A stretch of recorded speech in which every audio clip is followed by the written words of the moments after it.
Welcome to One Montserrat Radio's daily news broadcast of top stories trending in Montserrat. Today is Wednesday, the 18th of December, 2024. In our headlines, Montserrat Port tackles holiday cargo crunch with extended hours and temporary tents.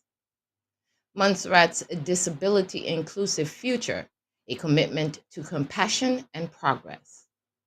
Montserrat's police ramp up holiday driving safety blitz.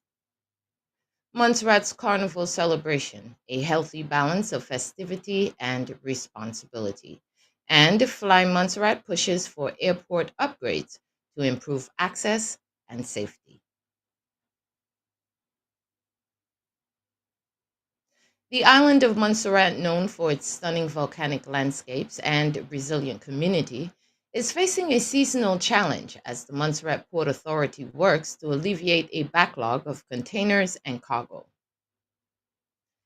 As the holiday season approaches, the Montserrat Port Authority is stepping up its efforts to ensure residents can receive their much anticipated goods in time. The recent delay of a container vessel on December 2nd, coupled with some customers not clearing their cargo in a timely manner, has created a backlog at the port.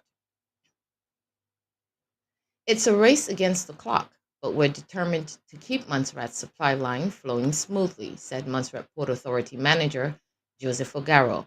Our team is pulling out all the stops to make sure everyone gets their Christmas deliveries on time. To tackle the issue, the Montserrat Port Authority has extended its operational hours, opening from 4 p.m. to 6 p.m. daily from December 17th to December 20th for the unstuffing of containers. And on December 21st, the port will be open from 9 a.m. to 4 p.m. for cargo delivery, providing Montserratians with ample opportunity to collect their long-awaited packages. But that's not all. The Montserrat Port Authority has also set up 2 temporary tents adjacent to the port warehouse, creating additional space to accommodate the influx of cargo. We're leaving no stone unturned to make sure we can handle the demand, Ogaro affirmed. The news comes as a welcome relief to Montserratians, both on the island and those living abroad. For those residing on the island, the port's effort ensure they can enjoy the holiday season with their loved ones, surrounded by the comforts of home. And for Montserratians living overseas, the smooth operations mean their cherished gifts and care packages will arrive in time to bridge the distance.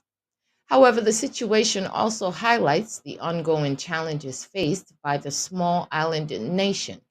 Montserrat has always been resilient, but events like these can test our resourcefulness, commented Deputy Premier Hector, who recently reaffirmed the government's commitment to supporting people with disabilities. The Debt for Social Swap initiative, announced by the Barbados government, also presents an opportunity for Montserrat to explore innovative solutions for strengthening its social infrastructure and supporting its most vulnerable citizens. As the Montserrat Port Authority works tirelessly to clear the cargo backlog, Montserratians can take pride in the island's ability to adapt and overcome. With the port's extended hours and temporary tents, the community can look forward to a joyous holiday season, surrounded by the comforts of home and the generosity of loved ones near and far.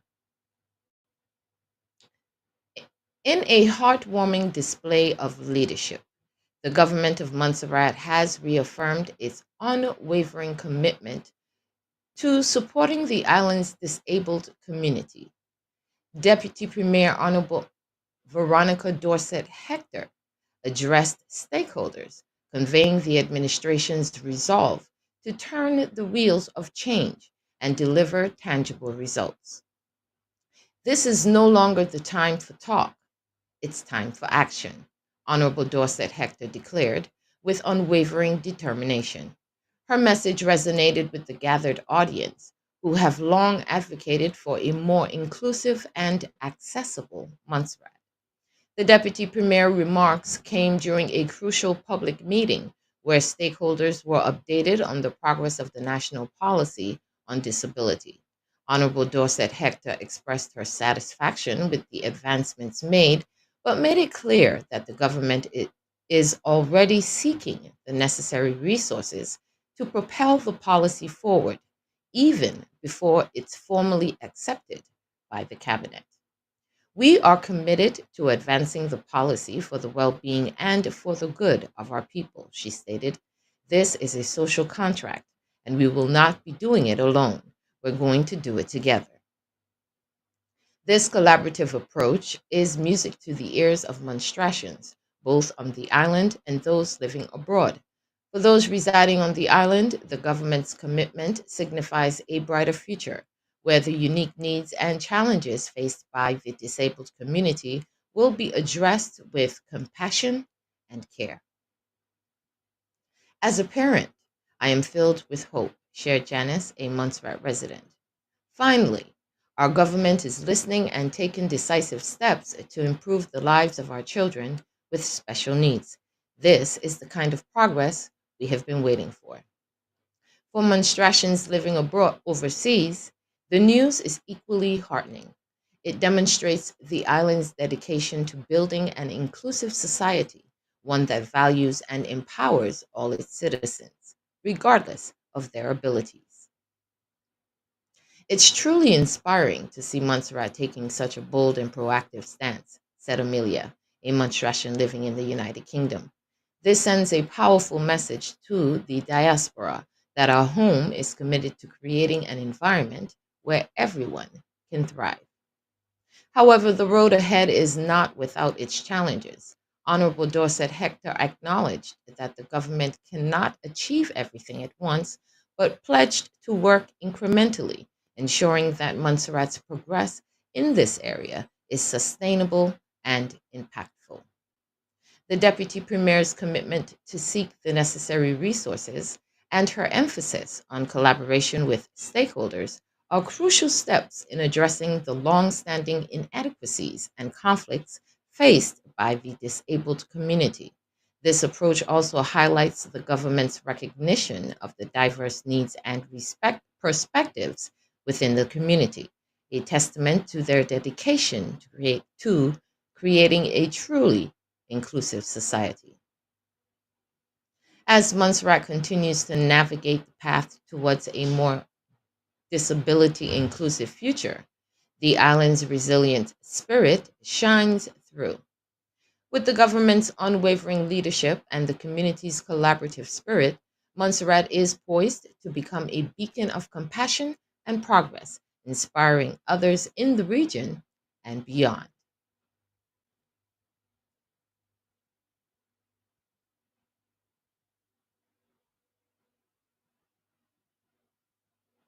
As the festive season approaches, the beautiful island of Montserrat is gearing up for a busier than usual traffic landscape. In response, the Royal Montserrat Police Service is launching a comprehensive road safety campaign to keep both residents and visitors safe on the island's winding roads.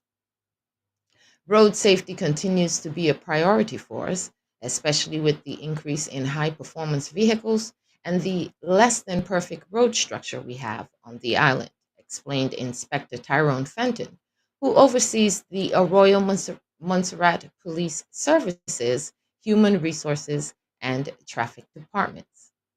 Fenton outlined the various initiatives the police force is undertaking to enhance traffic safety during this crucial time of year, from conducting specialized training in traffic investigations to actively managing traffic at events. The Royal Montserrat Police Service is leaving no stone unturned. We have reviewed our strategy and approach to traffic management, Fenton said. Our staff are quite capable in responding to traffic collisions, and we continue to work with other agencies to ensure smooth traffic flow at events. The inspector also emphasized that the department's reliance on data and statistics to guide their resource allocation. This has led to an increase in traffic enforcement with a particular focus on ensuring vehicles are properly licensed, insured, and drivers possess the appropriate class of license. But the Royal Montserrat Police Service's efforts go beyond just enforcement. They have also ramped up their presence at local schools, engaging with students on road safety and educating the public on traffic laws. We have been active in school engagement, conducting lectures on road safety and other important topics, Fenton shared. We want to improve the standard of driving and emphasize the dangers of distracted driving, especially the use of cell phones and electronic devices. This proactive approach is music to the ears of monstrations, both those living on the island and the diaspora. For residents, the enhanced traffic safety measures offer a sense of security and peace of mind, especially during the busy holiday season when the island's population swells with visitors. As a parent, I'm relieved to see the police taking such a comprehensive approach to road safety, said Mia, a Montserrat native.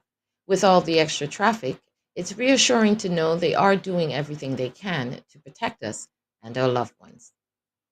For Monstratians living abroad, the news of the Royal Montserrat Police Service's diligence is a testament to the island's commitment to the well being of its community, both near and far. It serves as a reminder of the unique challenges Montserrat faces due to its geography and infrastructure, but also the dedication of its public servants to overcome them. Montserrat has always been a close knit community, and it's heartening to see the police force stepping up to ensure everyone's safety during this special time of year, remarked Tanya, a Monstratian living in the United States. As the holiday season approaches, the Royal Montserrat Police Service's comprehensive road safety campaign stands as a shining example of the island's resilience and its determination to provide a safe and enjoyable experience for all.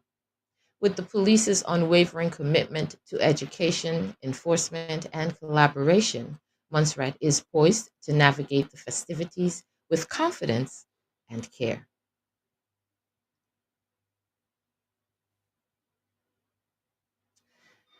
As the sun sets on the island of Montserrat, the air is abuzz with the sounds of steel drums and the infectious energy of the Christmas carnival.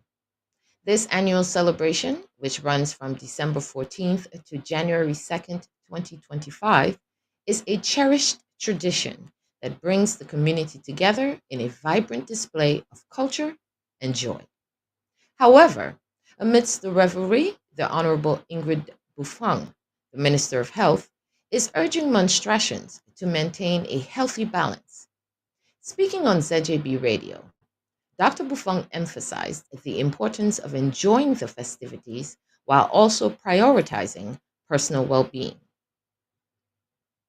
Obviously, the Christmas Carnival is less celebrated by the international community than the St. Patrick's one, Dr. Buffon acknowledged. But that means it's up to us as Monstratians to come out and enjoy ourselves to the fullest. The minister's message resonates with both residents and the island's diaspora.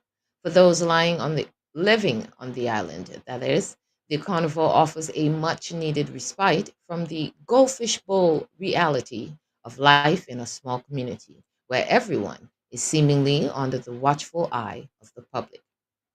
It's true. We can't escape the gossip no matter what we do, said Dr. Buffon. So we might as well have a great time and let loose during the carnival.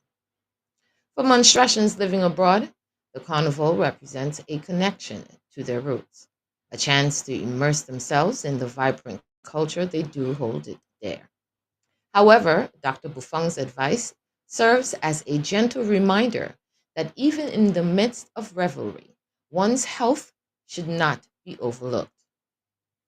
It's a delicate balance, isn't it? Reflected Amelia, a Monstratian living in the United Kingdom. We want to enjoy the carnival, but we also need to be mindful of our well being. Dr. Buffon's guidance is a welcome reminder to pace ourselves and stay safe. The minister's words of wisdom touch on several key areas of concern.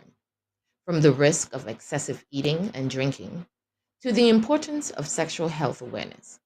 She encourages residents to make sure that you are in control of yourself and to get tested for sexually transmitted infections before and after the festivities. It's really important that you condomize, Dr. Buffon stressed. And remember, HIV, hepatitis, syphilis, and chlamydia are all out there. Get yourself tested, protect yourself, and make sure you're still okay after the festival. This proactive approach to public health, coupled with the encouragement to embrace the carnival's joyful spirit, highlights the government's commitment to the well being of its citizens. It also showcases the unique challenges faced by small island nations like Montserrat, where the lines between public and private life can sometimes blur.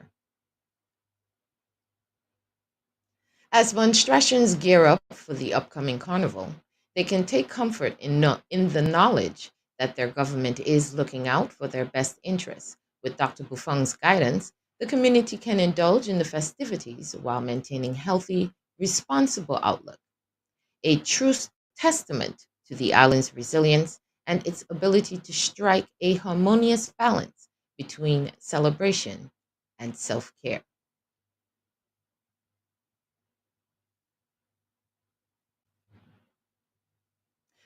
Montserrat's private sector, empowered as OECS Business Council expands advocacy. In a move that promises to bolster the entrepreneurial spirit of the island nation, the Organization of Eastern Caribbean States, or OECS Business Council, OBC, is set to enhance its advocacy for the private sector in Montserrat and across the Eastern Caribbean. This exciting initiative is part of the ongoing revitalization and sustainability of the OECS Business Council project, funded by the European Union's Regional Integration Program. At the forefront of this effort is Norman Castle, a member of the Montserrat Chamber of Commerce and Industry, who recently participated in a comprehensive training session. In 3-day training program for the 3-day training program focused on two critical areas: strategy delivery measurement, aligning for performance, and governance training. These interactive workshops were designed to equip OBC executives with the essential skills to improve service delivery and governance within the council. It was a very interactive exercise where we utilized the skills of our partners as members of the OECS Business Council. Hassel shared, we tapped into their expertise and background to understand the visions of what we're trying to create as a business council in the OECS.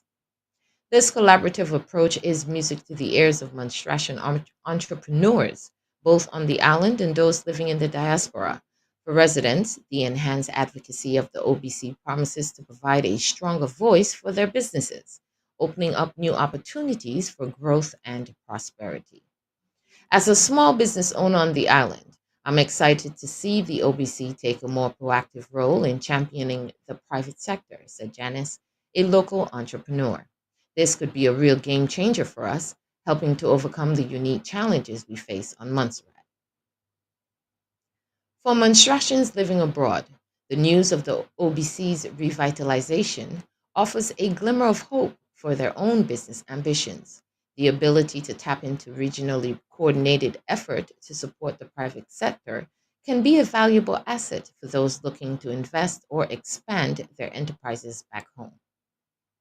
I've always dreamed of starting a business in Montserrat, but the logistical challenges have been daunting, shared Amelia, a monstration residing in the United Kingdom.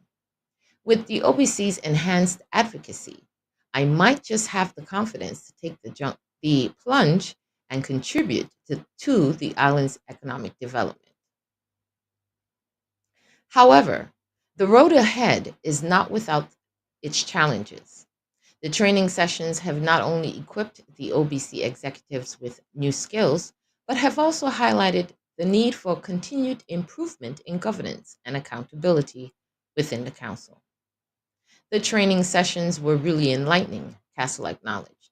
We learned a lot about developing effective leadership action plans, enhancing governance practices, and fostering accountability. These are crucial elements for the OBC to truly serve the needs of the private sector. As the OBC embarks on this new chapter of advocacy, Monstratians can take pride in the island's resilience and entrepreneurial spirit, with the Council's renewed focus on strategy, governance, and client management. The private sector is poised to thrive, creating opportunities for both residents and the diaspora to contribute to Montserrat's economic growth and development.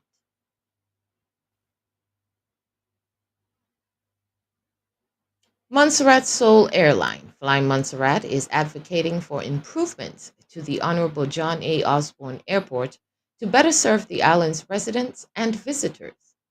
CEO Nigel Harris discussed several initiatives the company is pursuing, including extending the airport's operating hours from the current 6 a.m. to 6 p.m. schedule to 7 a.m. to 7 p.m., obtaining approval from night medical evacuation flights, which would allow critical patient transfers even after the airport formally closes, upgrading the airport's designation to permit night operations without restriction, enabling later flight arrivals and departures.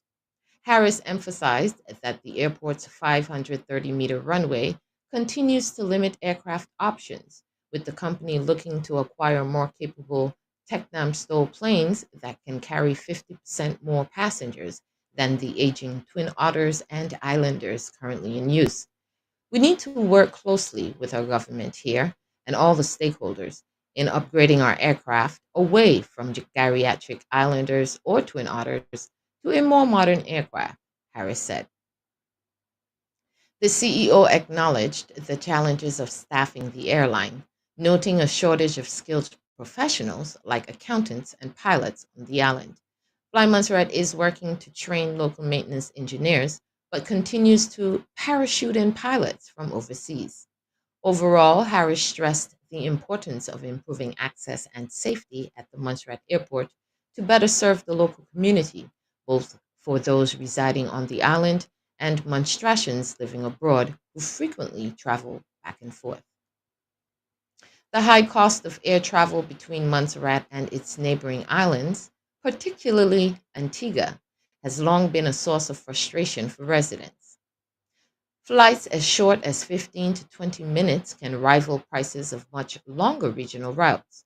Fly Montserrat CEO Nigel Harris explained several factors driving these elevated fares, including the one-way nature of travel during peak season, with most passengers flying to Montserrat before the holidays and then departing. High taxes and then high taxes and fees levied by the airports on both ends of the route. The expense of maintaining the airline's aging fleet of 50-year-old Twin Otters and Islanders. It's a combination of factors. It's the empty sectors, it's taxes, and the airport charges either end, Harris said. Essentially, let's be silly and say we'd flown from JFK or from London. It's one takeoff airport, one landing airport. That's the same on a 15-minute sector. We still have the same cost, irrespective of whether we've been flying for 15 minutes or an hour. The CEO acknowledged that the fares are too high, but argued that even a subsidized ferry service would likely be even more expensive for passengers.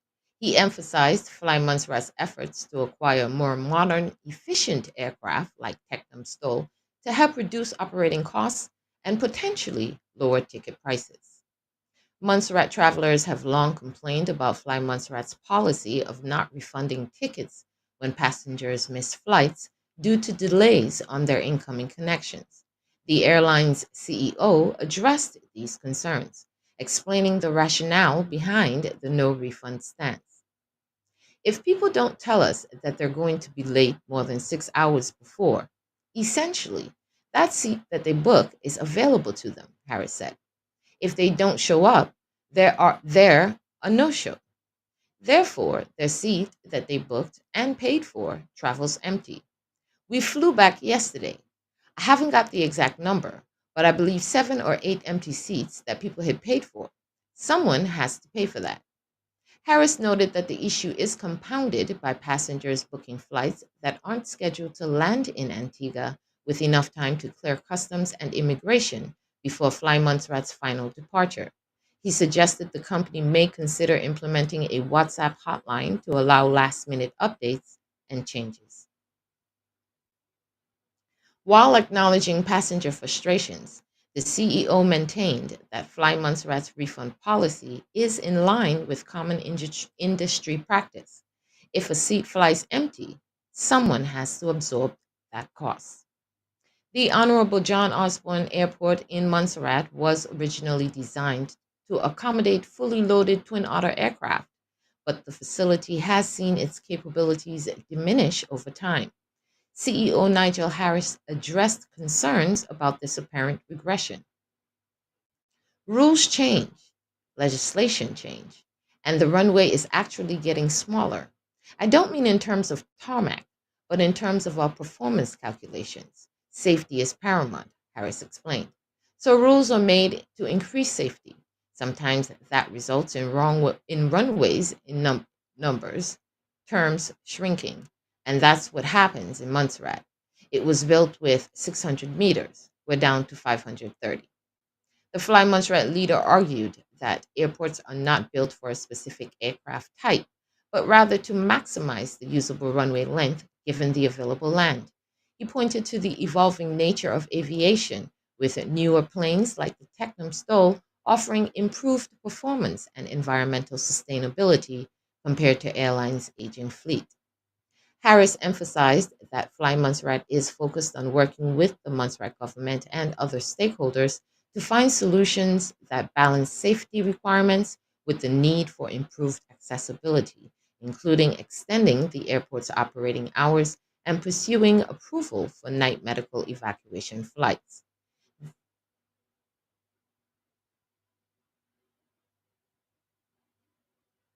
These incentives aim to provide a comprehensive overview of the key transportation challenges facing Montserrat, as well as Fly Montserrat's effort to address them, by highlighting the implications for both on island residents and the broader Monstration diaspora. These articles explore the multifaceted nature of this issue and the trade offs involved in improving access and safety at the airport. This concludes our daily news broadcast for today, the 18th of December, 2024. Thank you for joining us at One Montserrat Radio. I'm your host, Karen Allen Martin, wishing you a pleasant and productive day.